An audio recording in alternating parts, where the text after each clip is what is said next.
Good morning to each and every one of you, ladies and gentlemen, Mr. Le Bourgmestre, who is following us on video conferencing, ladies and gentlemen, elected officials. I am very delighted to be here to open this European event in Nantes 1 year following the prize of the Innovation City after Paris and Barcelona. Nantes has welcomed and enjoyed this prize for over a year now. I'd like to welcome you on behalf of all of the people, and also I'd like to welcome on behalf of the former president, Mr. Bouvin, who is president of one of the cities, I believe, who is going to host this prize next year. Now, you realize, given the crisis, the sanitary crisis, we're working in very complicated conditions. I say that for those of you in the room and for the people following us on video conferencing. You spoke about it. What does this mean? It means that we have to change the format. We have to adapt. So thank you to all the organizers of this event for having allowed us to have a really broad approach to the discussions that we're going to have over the course of the day. We have Mr. Suica, who's the European Commission responsible for democracy and demography, and who's going to talk to us later.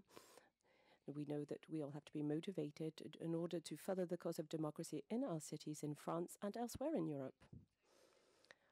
Here, we are very motivated. We want to build a more participative, deliberative democracy process, make sure that our policies are fairer and more effective.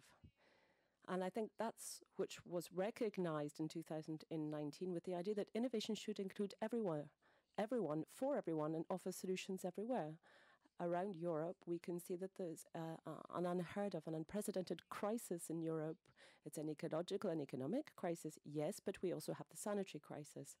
This is a period where we go through doubt and hesitation, of sincere questioning, wondering where we were going.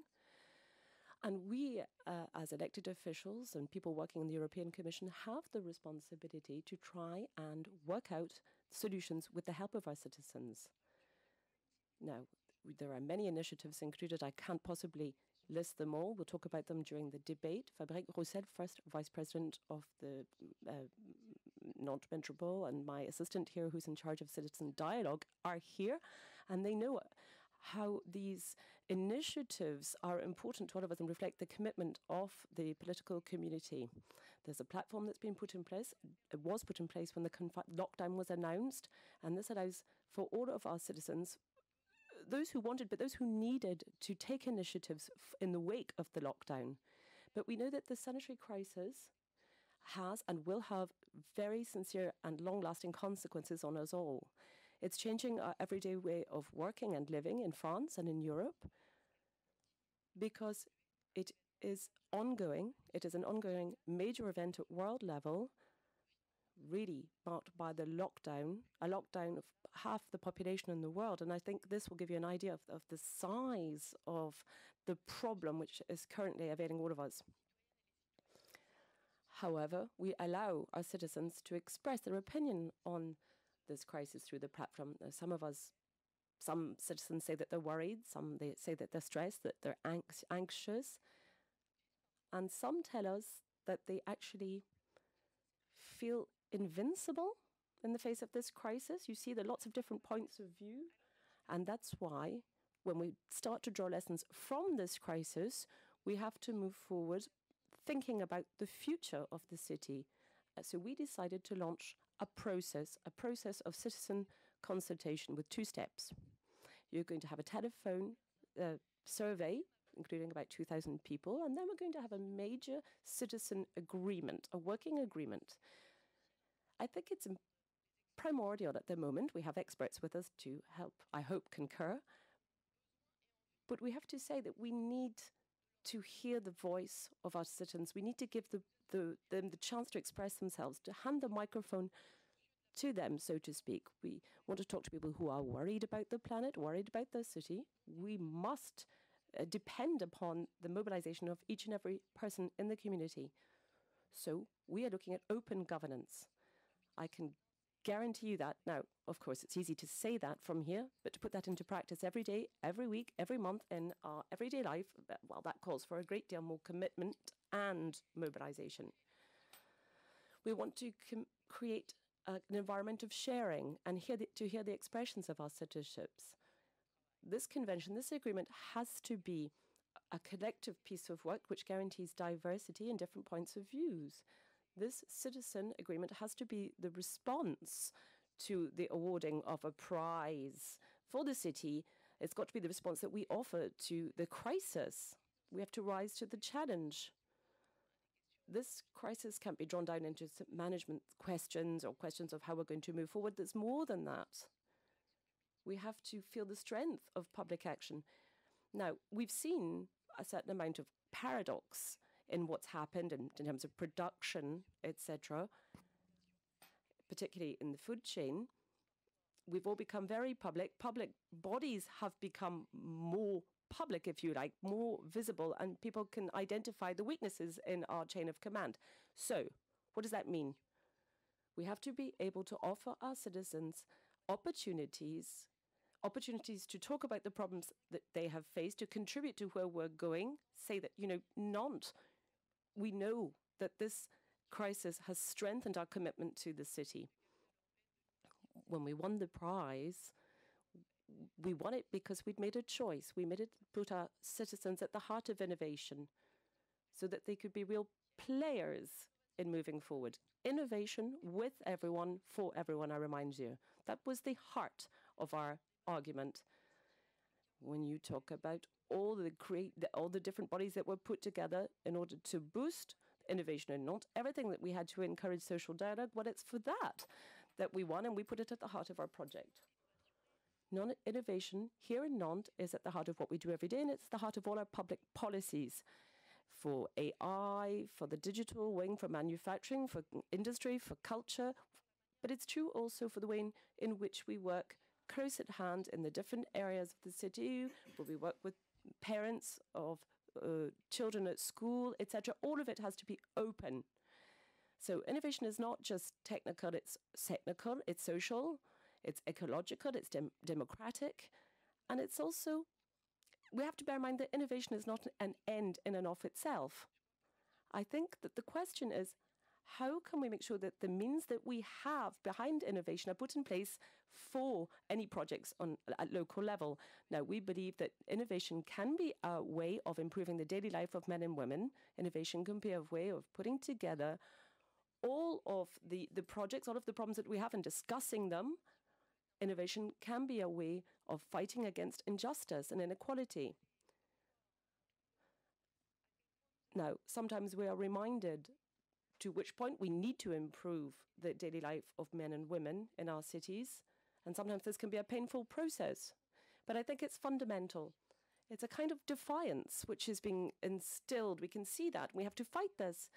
We have to look at our national institutions. We have to protect them, but we have to say, what we talk about what we're living here. We have to see how much we can support European institutions.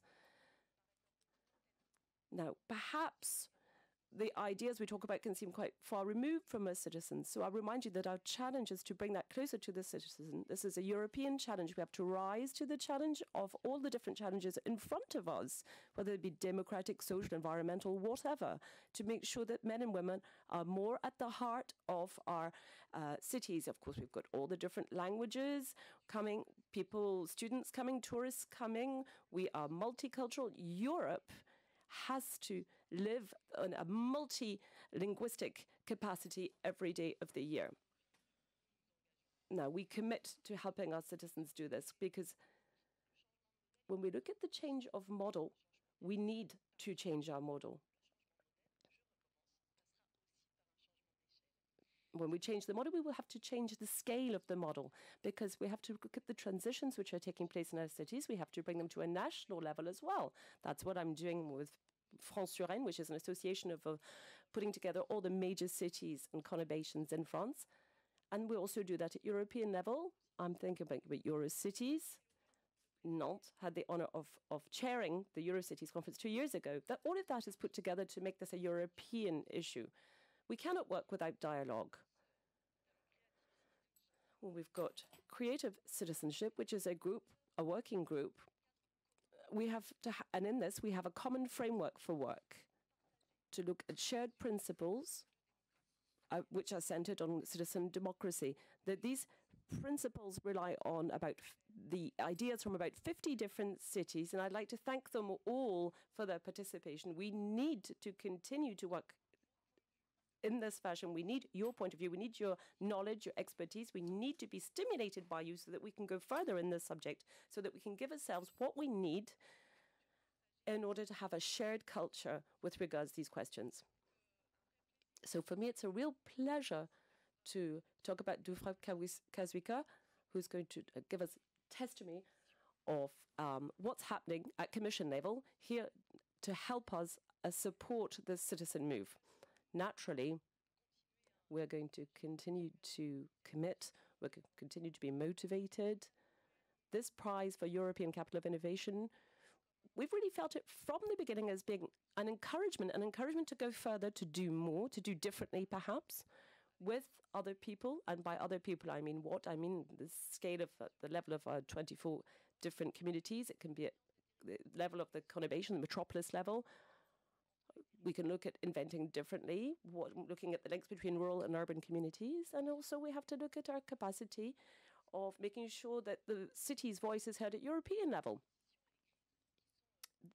We have to look at all of the crises, etc., in front of us and say that all the cities have their word to say. They have their voice. They must be heard. And not just in outlining the action plans, but upstream.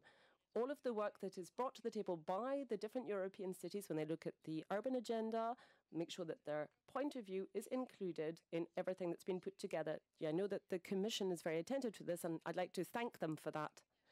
I would hope that you all have a wonderful day here today. Enjoy the fruitful debate, enjoy sharing of opinions, and I hope you enjoy Nantes for your time here. Thank you very much. Thank you very much, Rolland, for this wonderful message, which I feel is full of enthusiasm in spite of the challenges we're all facing today in the different cities. I think you listed them all. But you've given us a message of hope, of optimism, saying there is room for innovation which will encourage the citizen dialogue in spite of these difficult conditions. And that, for me, is extremely positive and positive for the future. And I think that that opens the debate rather nicely. Now, I would like to hand over by video message to the next European Capital of Innovation. We have a message from Mohamed Redouani. He is the Burgermeister in Belgium, Burgermeister of Louvain, and we have a video message for him. And Mohamed, it's for you. I'm the mayor of Leuven in Belgium, and in fact, I would like to really sincerely thank Mayor Rolland and her team. I would like to thank and congratulate all the citizens of Nantes, the entrepreneurs, the institutions, the researchers, everyone that is contributing to the dream and the future of Nantes. It is an honor to really having the prize of the iCapital being conveyed from such a beautiful and inspiring city as yours, and to be able to receive it from you, even though online in these COVID times, but it is really an honor, and we are so happy to be iCapital of Europe, a capital of innovation. And the things that we share with you, I believe, is that we all strive to move forward. We find progress for all so important, and we try to get there through innovation. But what is essential in that endeavor is that we try to do it with people. We try to work for people, and we try to do it with them. Try to include them, have just transitions, and not become elitist cities where you have the haves and the have-nots. So I believe this is the right way to move forward in Europe. I believe that it is happening in cities like ours, and I really am looking forward to also work with you, with other cities that want to take the lead, so we can move the agenda of Europe forward, an agenda that should make Europe more self-assured, more believing in itself, and that is designing a new kind of we, of us, that is really, putting the hands together and try to make that future together.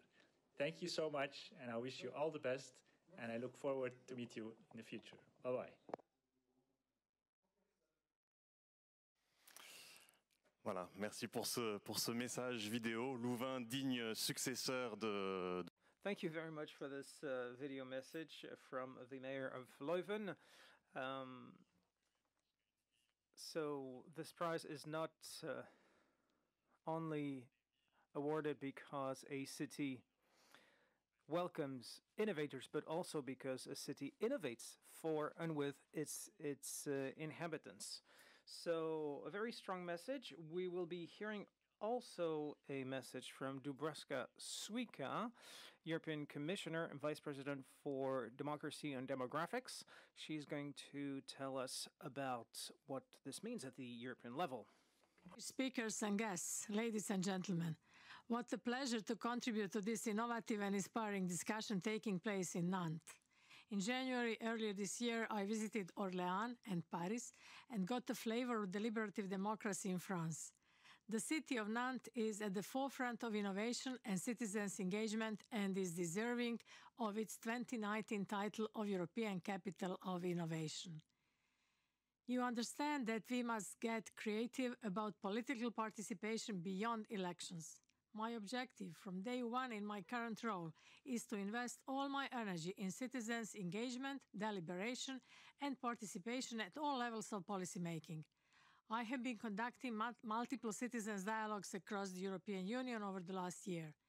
It's only through direct engagement and deliberation that we can successfully and constructively go through the green and digital transition. You ask, is the race to find a democratic vaccine on? I would say, let us get serious about boosting the immunity of democracy in our union. Let us focus on injecting the European Union with citizens' participation and deliberation from the bottom up. You may ask why I am saying this. It is because democracy is having a hard time these days. People feel left behind. What do they blame? They blame democracy itself. But democracy is still the best invention. Still, we need to improve ways of responding to citizens' needs. Our representative democracy works well, but it is not without fault. European democracy also means 1 million local and regional elected representatives, including mayors and councillors. We cannot bring the European Union closer to its citizens without the views of local and regional authorities. European cities are leading in the way in democratic processes and open government. The city of Nantes is a prime example of how cities can harness democratic participation to address social challenges, from energy to aging and digitalization to social inclusion. Your grand debate on energy transition, the 15 places to be reinvented project and Nantes City Lab have all contributed to increasing citizens' trust in their institutions. They have effectively brought citizens into the heart of policymaking with the concrete power to drive systematic change. Across France, almost 200 cities have signed up to the European Union Covenant of Mayors, including Nantes. I commend Nantes on its ambition to reduce its per capita greenhouse gas emissions by 50% by 2030. I encourage all cities present to join the discussion on how the European Covenant should be revised to reflect the Union's new climate targets. Work on the future happens now. Politics is no longer business as usual. My task is to strengthen the links between people and the democratic institutions that serve them, to narrow the gap between expectations and reality. Our society has changed. Our work in demography shows this. We therefore need new thinking. We cannot solve new problems with outdated ways of looking at the world. The Conference on the Future of Europe is a sign of a new thinking at the European level. It complements representative democracy and can increase trust in our democratic institutions. This idea of trust in democracy comes up again and again. Through the conference, we will listen to Europeans and learn more about the issues close to their heart. They can feed their views into policy making at the heart of our European Union. This should contribute to making our democracy more responsive. I know some of you have questions about the current status of the conference and the role cities can play in it. I want to address these important questions immediately. To be clear, the conference is not about one particular personality, institution, region, or member state. The conference belongs to all of us, to citizens, businesses, civil society, youth organizations, decision makers, and of course to cities. We need to strengthen our representative democracy by offering an opportunity for enhanced deliberative democracy. Now is the right time to put innovative tools like the Conference on the Future of Europe to work for both democracy and the citizens. This is one of the lessons learned from this pandemic. Only by closely involving our citizens can we move on from this crisis.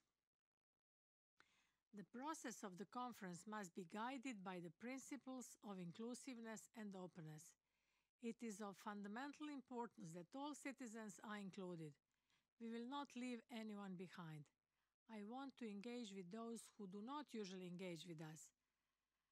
I have read the 5 Eurocities principles on citizens' engagement and find that these principles map nicely onto the conference.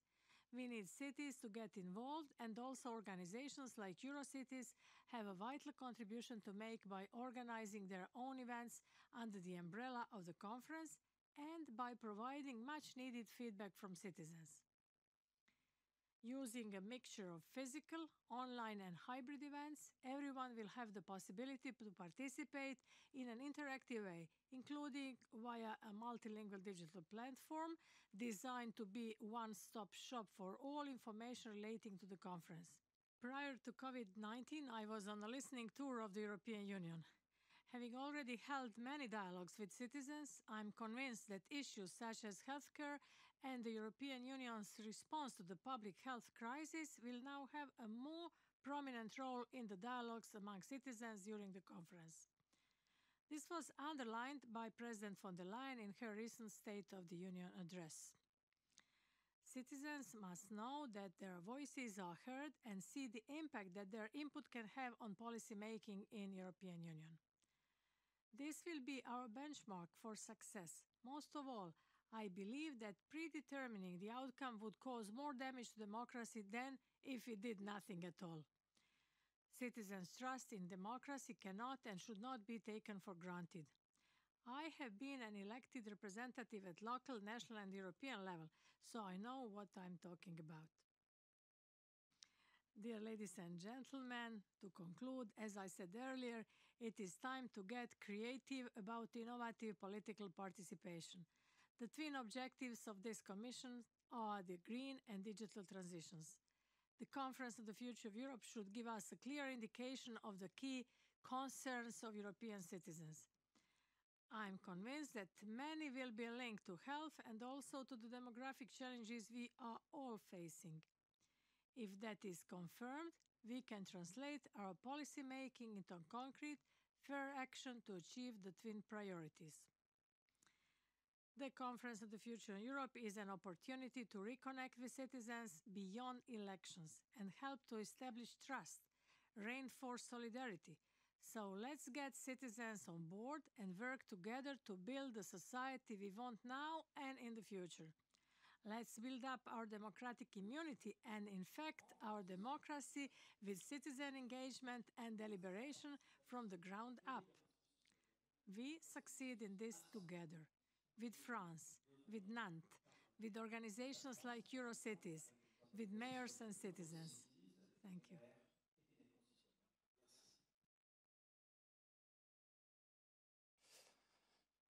Merci. Thank you. Thank you very much for this message. Thank you, Commissioner Suica, for being, well, with us, so to speak, despite the distance.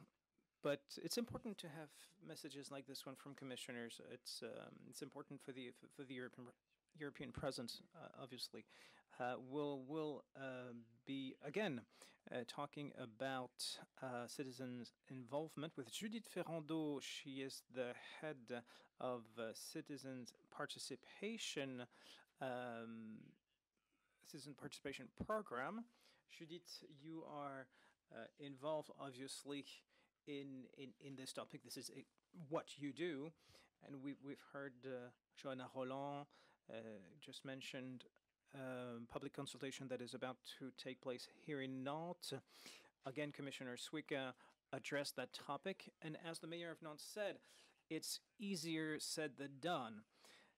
And according to you, what are the indispensable ingredients that cities must use when launching such an important initiative as a consultation, especially at such an important time as this one? Good morning, everyone. Thank you. Thank you for giving me the opportunity to talk to you this morning. Thank you to Johanna Rolland for addressing the topic of innovation with and for our fellow citizens.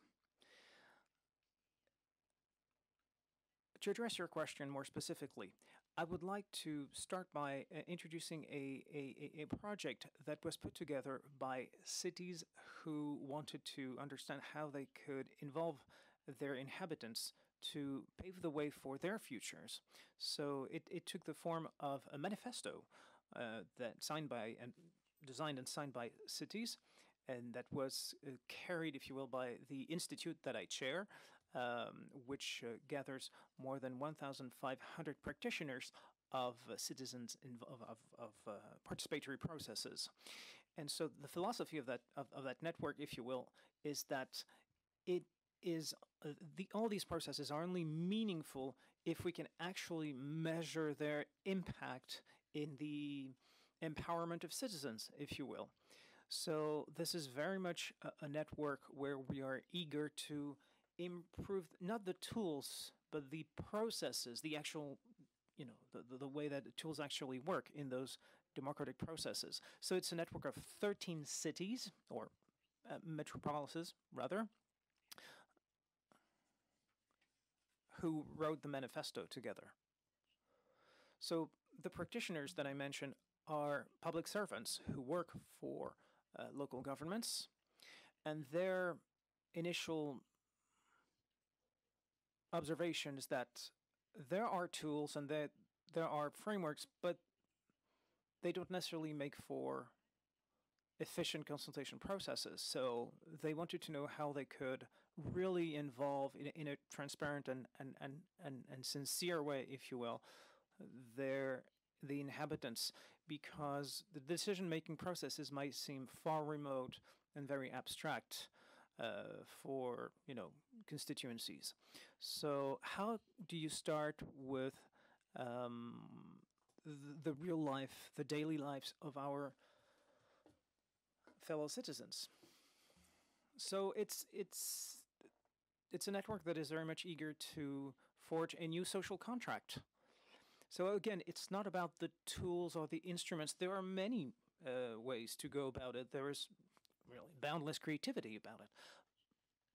So the most fundamental aspect is not necessarily how you get there, but actually, where you land, so to speak. You want to make sure that public decision makers, but private decision makers as well, are able to factor in and to take into account the will of the people without interpreting them, without, pre-deciding things. Let us invite unexpected things or surprises. Let us not think that it's a foregone conclusion. So with all the uncertainties that it carries. So this manifesto of participating cities proposes the implementation of a public service for participatory processes at the local level. Again, to make sure that participation processes do have an influence on the decision-making processes.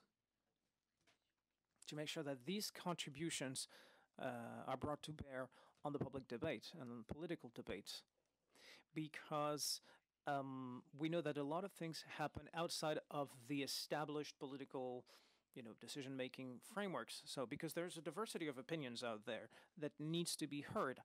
And this is the spirit, the philosophy underlying the manifesto and underlying what we do and at the institute that I chair.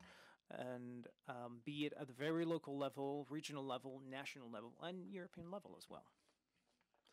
And based on your experience, would you say that this is a proactive approach, meaning that local elected representatives have to create and want to create a framework, or would you say that this is rather from the ground up, so to speak, and residents, inhabitants want to have their voices heard?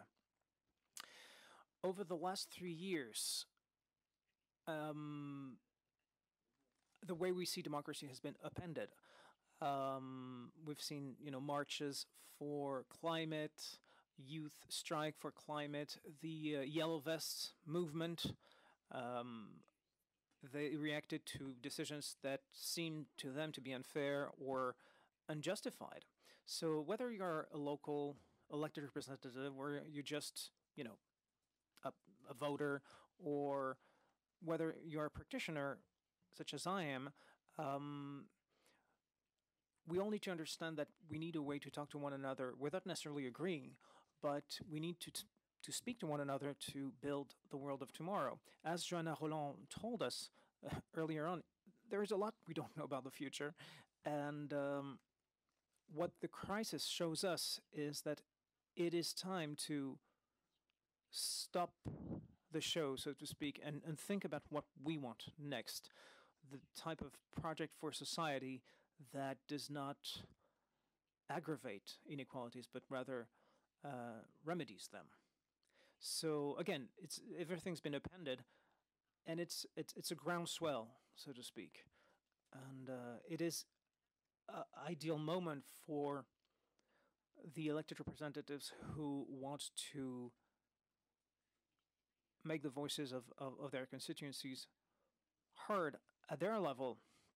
But it's very good that things have been appended, because we don't want democracy to be paralyzed or set in stone.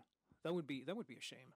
So let us, embrace the crisis as an opportunity to build trust again with a common course that we can all aim for. Everybody can and has something to say about the purpose of the society that we live in. The tools and instruments that we use to do that, it will come afterwards. But first of all, we need to open up our governance to very different points of views who will, mature together, so to speak, to build something common. Coming back to the topic of innovation, not necessarily just talking about technological tools, but do you believe that now more than ever, we have the technological conditions and tools to allow for such a wide-ranging participation process? Well, if you're specifically referring to the technological tools to hear what people have to say, yes. Over the last 30 years, social sciences have been, very active in producing a lot of tools, if you will, a lot of literature in social sciences, which have established good practices for quality participatory processes. Obviously, there are specifically technological tools, so-called civic techs. So we have that, but we need to create a process with that, a self-learning process, if you will. And this is where there is a gap still, I believe. You mentioned the European Union. For years, the European Union has invested in research programs on democratic innovation. In my professional life, I've worked with different research programs called Simulac, which aimed at associating local inhabitants to the work program of different research programs, so that people are more familiar with what is being done at the European level. So the question is not necessarily to make the technology available, is to make people own it and really make it their own. And when I say people, it's decision makers, but also different stakeholders such as academics, the private sector, because every technological development should take into account the expectations and needs of the people who are supposed to use it afterwards, people. So, for instance, in the future, we know that we will keep researching a lot the topic of self-driving cars and other mobility questions. So we need to take into account what people want, and this is, I believe, the next major challenge.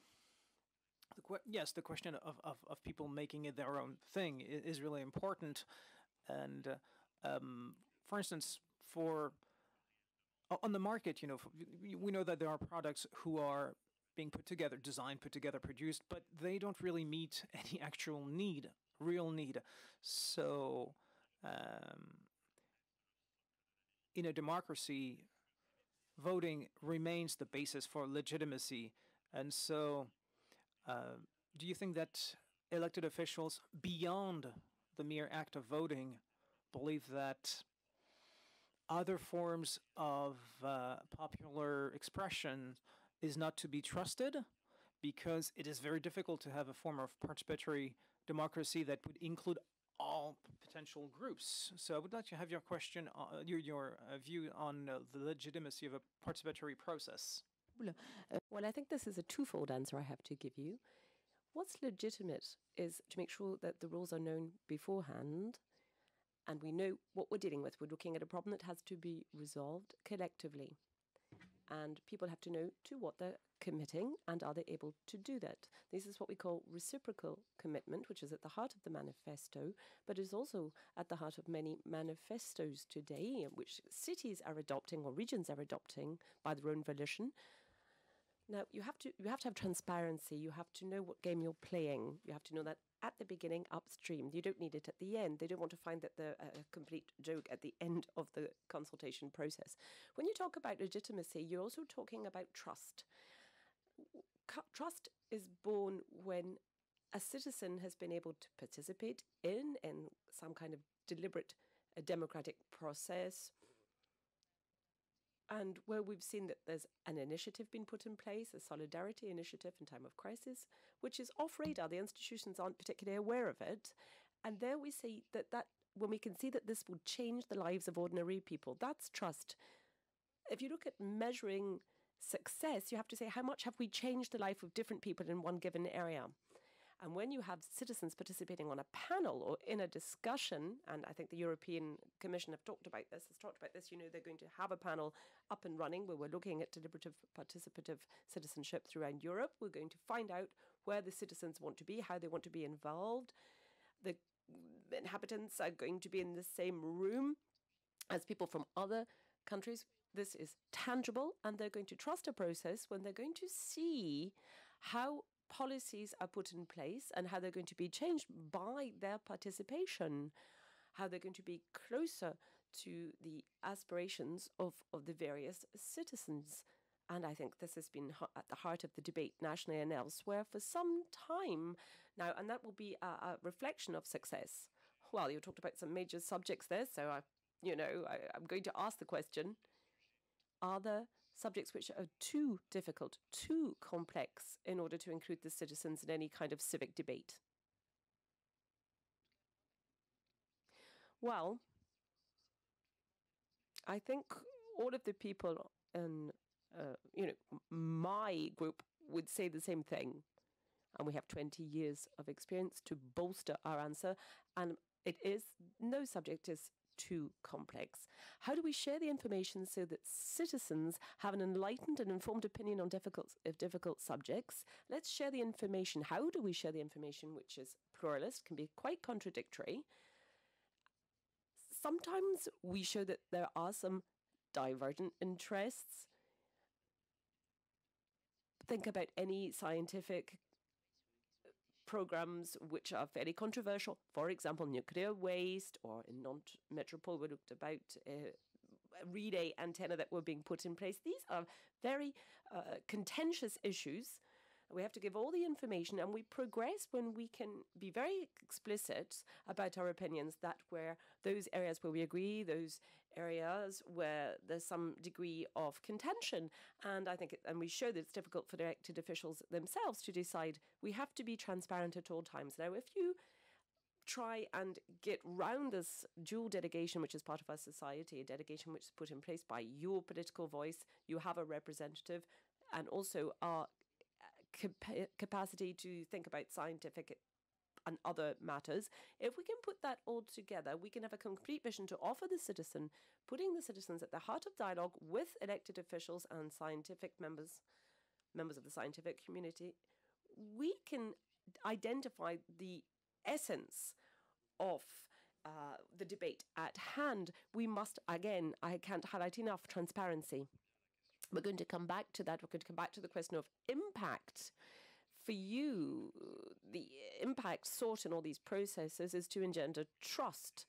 You have to recreate this trust that exists between citizens, decision makers, etc. So you have a final political decision which is legitimate and which is appropriated, which is where there's a sense of adoption by all involved. Well, participative democracy is there to serve a richer, more inclusive democracy. This is inclusion, which is important. Some elected officials are elected on the basis of a very high level of abstention, so that doesn't really reflect a great deal of trust. However, trust is an incidental matter, but the impact that we're really looking for is what we want to improve people's lives. Perhaps that seems very simplistic, but public or political authorities are at the service of the citizens, and we want to make sure that their lives are better, that our citizens have a better quality of life, that they have solidarity, that they rise to the challenge of all the different, like, for example, the environmental transition, etc., ecological transition, that they can rise to these challenges and that they can be included. The impact then is to see what is this project that we need to build with our citizens. But of course, they're very different. A myriad examples of different projects which include citizens. I'm sure that, I don't know, I'm sure you all have very different visions of society. Depending on your vision, you could lead society in one direction and not in another. So this is almost, subjective. Well, yes. But the question is, are we able to build a project with our citizens and taking stock of their diversity and all the differences? That's how it becomes a real participative project. It's not in looking at all the different visions of society which can be heard daily, and that's also part of democracy. That's important, of course, but we have to sidestep this and look at the project that we want to spearhead today is in education with what the citizens would like to see. Now, of course, the idea then is not just to offer spontaneous reactions, but really to develop this further and say, how can we create dialogue, discussion and debate in society, a debate which is going to reflect the wishes of our citizens. Clearly, this is what we're trying to do in Nantes, and the challenge in front of us is going to, I suppose, allow yourself to be surprised by the way in which inhabitants have been through this crisis, and perhaps be aware of the fact that we might change our opinion on what social studies have told us about how people are going to react. Let's listen to the citizens and see how they reacted, how they managed to live through lockdown, etc., and to see what the outcome might be. On various levels, we've seen European level, you work at national level. We also have city level, taking Nantes as an example. Do you think that processes are possible at all levels? Do you think we are able to have this kind of process at European level, or do you think it's something which is perhaps done at a local level, done better at a local level? Well, I think you're talking about belief and practice here in terms of convictions. I am absolutely sure that these questions are valid across every level, even at global level, at world level. There are certain subjects that only find their meaning if they are dealt with at a global level. If you're talking about the climate or the environment, this has to be done, obviously, at world level. These are global phenomena and they have to be dealt with globally, obviously. That being said, processes which are going to allow us to get the citizens in all their diversity and all their in their numbers closer to decision makers still have to be built. And there is the crux of the matter. That is where we're dealing with the integration of public policy. And we need to build that process and we have to have trust. The challenge is going to be to make sure that the results are appropriate. And by that, I mean at European level, but also that we can roll them down through the different national and regional political chambers so that they reach the citizens, so that everybody takes stock and everybody can say, what can I do? What can I do? How can I change my perception of public policies? There's a sentence from Paul Ricoeur who said, there's nobody that has no voice, but rather we have people who have no ears. I think that speaks louder than anything I could say. And of course, we have to be able to listen to political dialogue. So thank you very much, Judith, for this debate. It was wonderful to be able to talk with you. And I think you've really set the scene for the 2 days in front of us, where we are, of course, going to linger on the subject of citizenship. Thank you, Judith. Thank you for joining us today. And now I would like to hand over the word to Monsieur Jean-David Malo, Director of the European Council of Innovation, who is with us from his office in Brussels, I believe, and he will give us the concluding marks. So over to you. Hello, Jean-Paul. Thank you very much. Well, first of all, for offering me the occasion to participate in this event, which is a very important event, one at which we were very happy to attend. We wanted to express our interest. I should say, by way of introduction, that I have some words to share with you from Marielle Gabriel, who wanted to be there today, but whom unfortunately, as you know, cannot be there. But she asked me to replace her. I would like to share with you the speech that she wanted to give, or some words on it, on a subject which is also very dear to my heart. Here we're talking about questions of innovation, but more particularly innovation when you encourage participative democracy and involvement. And here, within this, we're going to find the iCapital program. It's Innovation Capital. And of course, you know, not oneness. I'd like to share some thoughts I have on these questions, and I would like to do this on behalf of the Commissioner Marie-Gabrielle. Now, for us, cities by definition today are an integral part of innovative dynamism.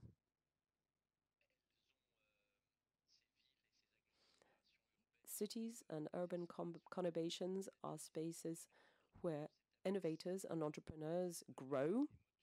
They become the engine of economic growth. They create jobs and stability at social levels and at economic level. Many of the challenges that face us today, or that our societies, our citizens are faced, can be found in urban spaces. But it is equally within these urban zones that we find hubs of innovation which allow us to rise to today's challenges and indeed tomorrow's challenges. In light of COVID-19, we have a wonderful example, actually, of the role of cities. And we see how essential they are to allow our citizens to be able to adapt every day to an environment which has changed quite radically in a very short period of time and which is ever changing. Cities, which have an essential role to play in the lives of our citizens, will find a level of normality, and these cities will contribute to the economic transition towards something which is, I hope, more competitive, greener, more digital, and more sustainable. Europe has many advantages. We have a research and innovation base which is solid and flourishing. The cornerstone is the support of excellence. And thanks to all of the various actions and ambitious actions that have been put in place to encourage diversity within the European states, Europe strives to give all the entrepreneurs the means that they need, propitious to the stimulation of technological innovation, which implicate and involve many of our citizens. Research and innovation become economic values because they generate solutions. Innovation, breakthrough innovation, which can be quite frightening, but also present opportunities. They create all services which are favorable to employment in our cities. So we have to support these ecosystems. All our innovators and entrepreneurs have to be supported. There have to be bodies in place to do that. And you know, Marie-Gabrielle it's very important for her to make sure that the ecosystem guarantees access to resources which guarantee, in turn, stimulation of innovation through participative democracy, encouraging private-public partnerships, getting citizens on board, make sure they're included in the decision-making. Now, this objective, this goal has been set in many places. If you look at the CAP program for R&I in Europe, has been working on all of these initiatives, starting with the European Commission, which I preside currently. And through this initiative, we are going to ensure that young companies, innovative companies, are able to maintain their course, that have access to a national and European market, because this is essential for their development. Our goal is to make sure that everybody is able to develop and grow in Europe. This is our objective. So and this is based on three elements: finance, access to talents, and the interconnection that exists between our various innovation hubs. All players have to be able to create and support it at national and be supported at national level and at international level, European level. And I would like to highlight something that I heard earlier from Judith when she was talking about the regions and local level. There again, you have to find support for entrepreneurs. More than ever, we need entrepreneurial spirit to transform tomorrow's uncertainties into hope for growth, and to draw and attract talent for tomorrow. It is incumbent upon all of us to ensure that there is financing in place and that we have a larger vision in place. When we look at startups, we have to encourage them. We have to allow them the right to make mistakes. There has to be a transformation in the public sector if we want to encourage our entrepreneurs. And I would like to insist on one thing, if I may. I think it's really urgent to be able to take more risks in our local policies for innovation, and actually across all of the activities which are linked to public markets.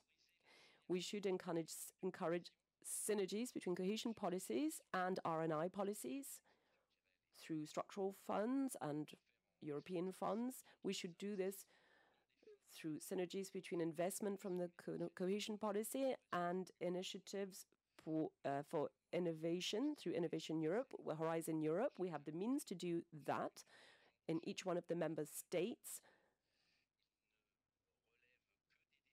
So it's really up to the decision makers now to implement what has been decided at every level. And here, innovation ecosystems have a central role to play, and have a role to play for a more inclusive society.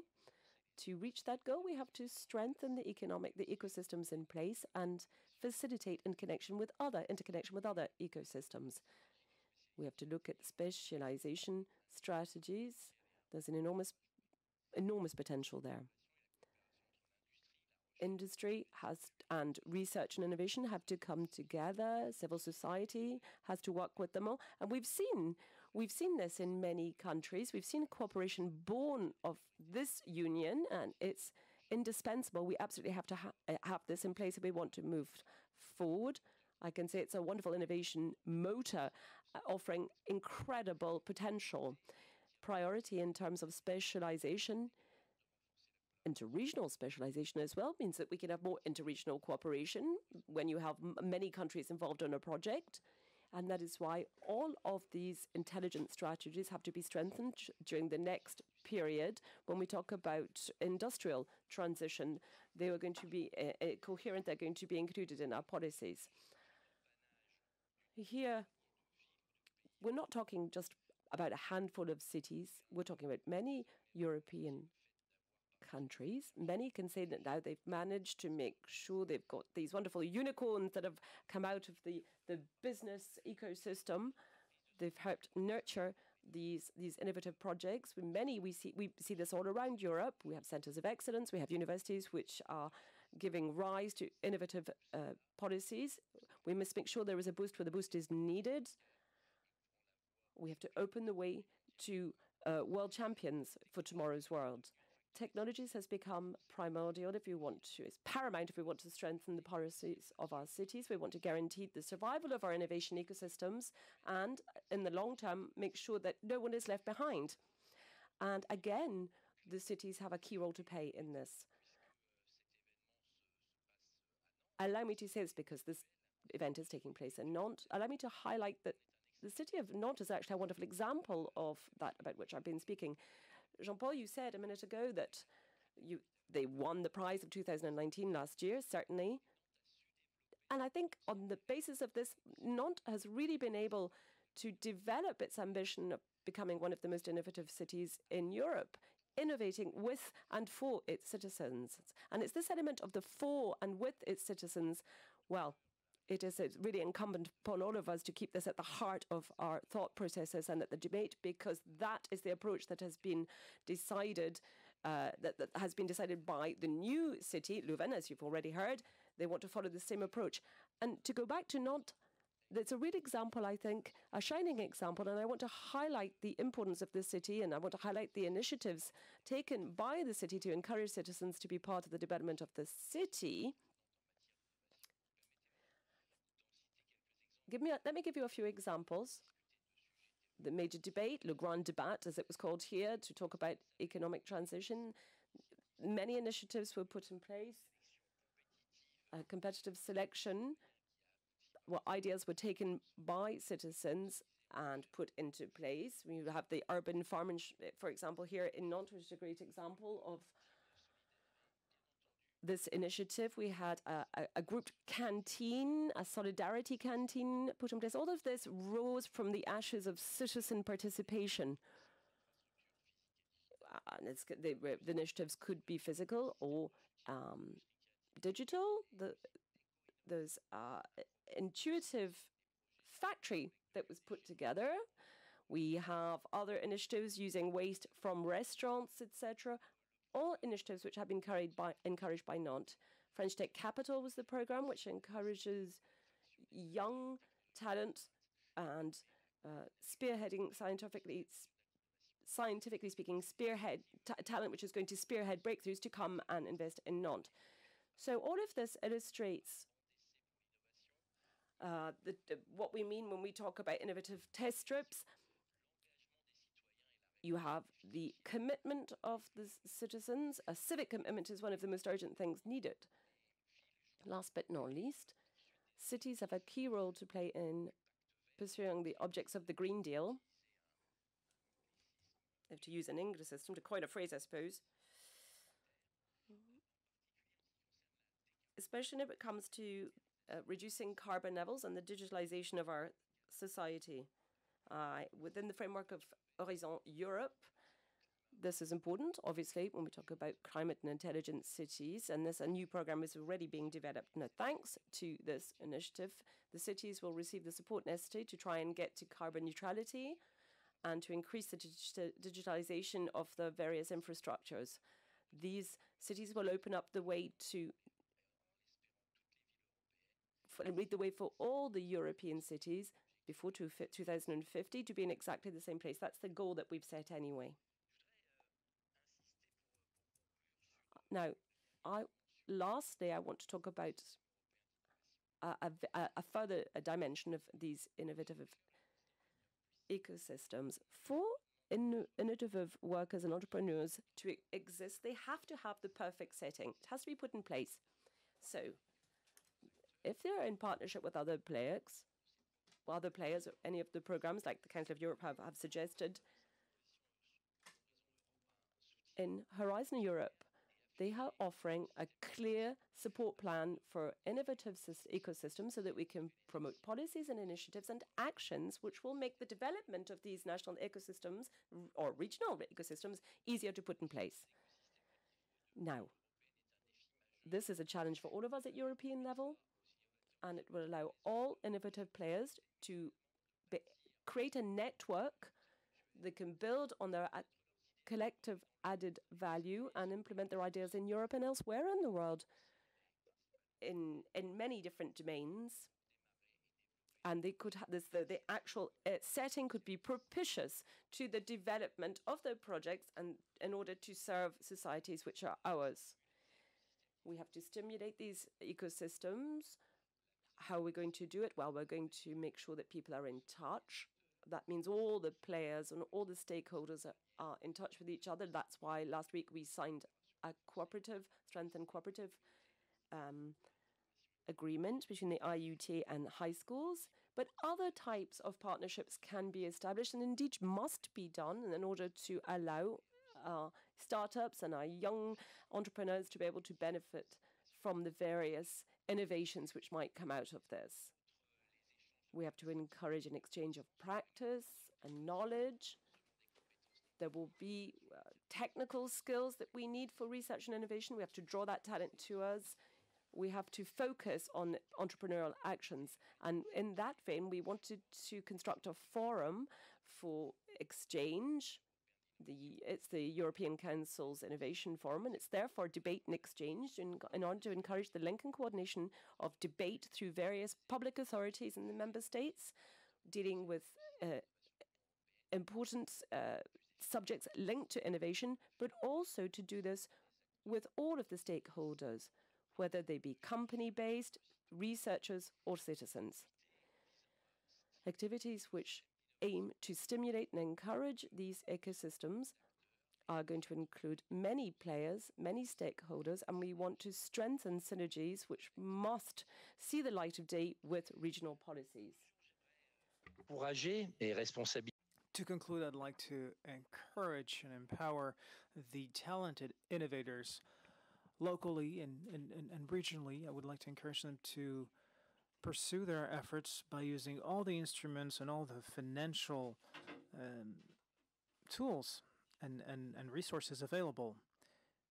Within the European Commission and in the European Union, we intend to support them every step of the way. Our future is that of a unified, sturdy innovation ecosystem, leaving no one by the wayside, whether we're talking about young shoots, startups, or larger companies. I really encourage cities and elected officials to be fully involved and actively involved in European initiatives, because it's with their contributions, with their involvement, that we will set Europe on a path of recovery and growth, and that we will be able to develop further our competitive, inclusive, greener, sustainable model of a European society. Thank you very much. Thank you very much, Jean-David Malo, for speaking to us this morning, for uttering these words of conclusion for the opening session. The forum is now well on its tracks, and we are going to talk about the local territory, and we are certainly going to talk about to count on the whole of Europe to move this forward. So we will meet again in a couple of minutes for the next roundtable about publicly owned companies and European innovation. Have a great forum.